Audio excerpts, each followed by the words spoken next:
Oh, greetings there again, travelers. Welcome to another peculiar and strange update thing to try and break up the monotony of just mass uploading these stream highlights. We actually got this bike illustration done probably a couple weeks ago.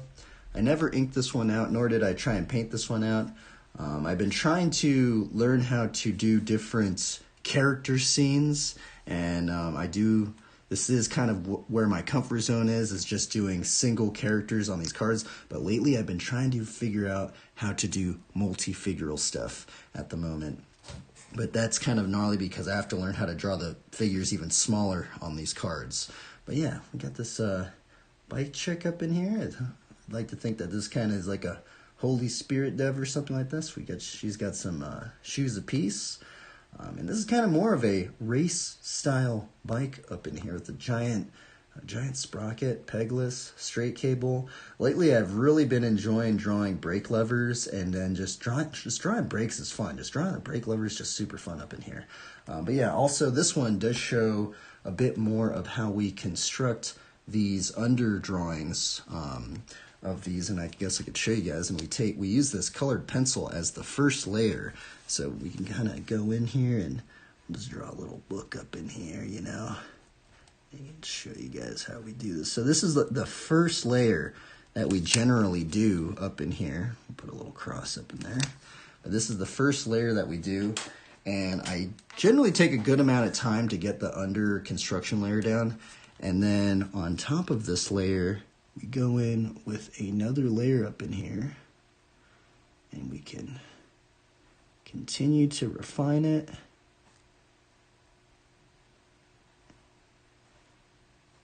And we can kind of just keep layering it and layering it. If you don't like it, you can keep going back and forth. But yeah, that's kind of how we draw these things out. And yeah, and if we like the under construction layer, then we ink it out with this pen up in here, the Micron 003. And if anybody out there knows any other pens I can ink as well as paint on top of with a water-based paint, please let me know, because I actually do really like using these Japanese high-tech C pens up in here. The only problem is that when you use watercolor or you use acrylic paint on top of these things, they start bleeding out.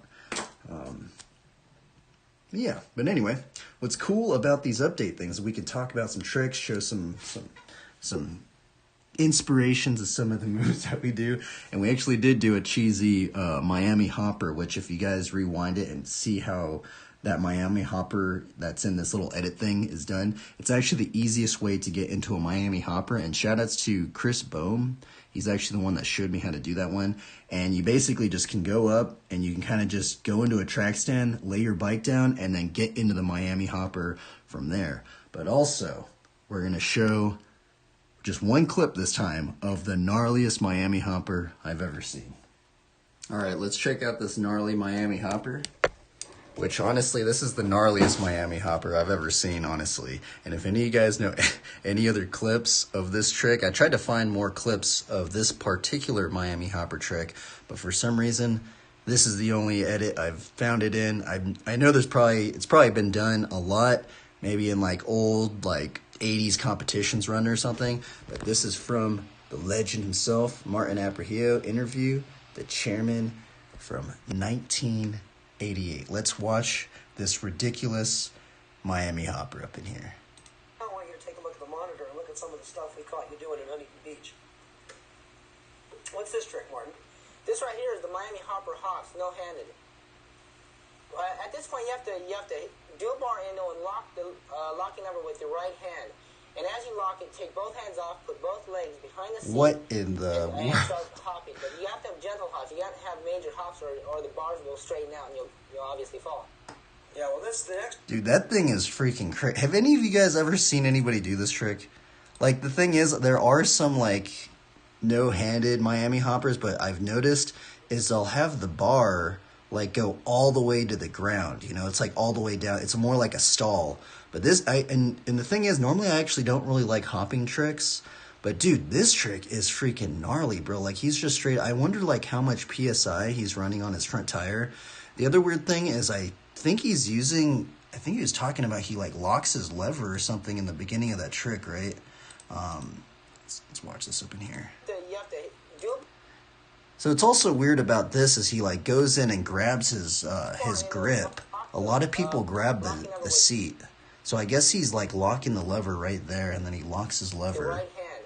And as you lock it, take both. I guess the other thing is he also has his knee behind his seat right there. But yeah, if any of you guys know how to do this trick, Both hands off, put both legs behind the seat.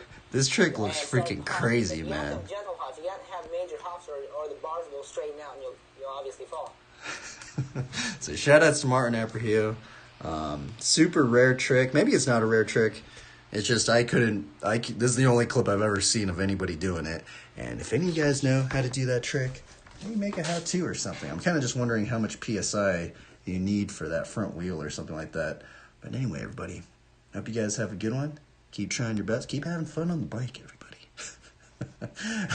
Keep having fun on the bike. Keep making BMX how-to stuff. And I'm out of here. Peace out, everybody.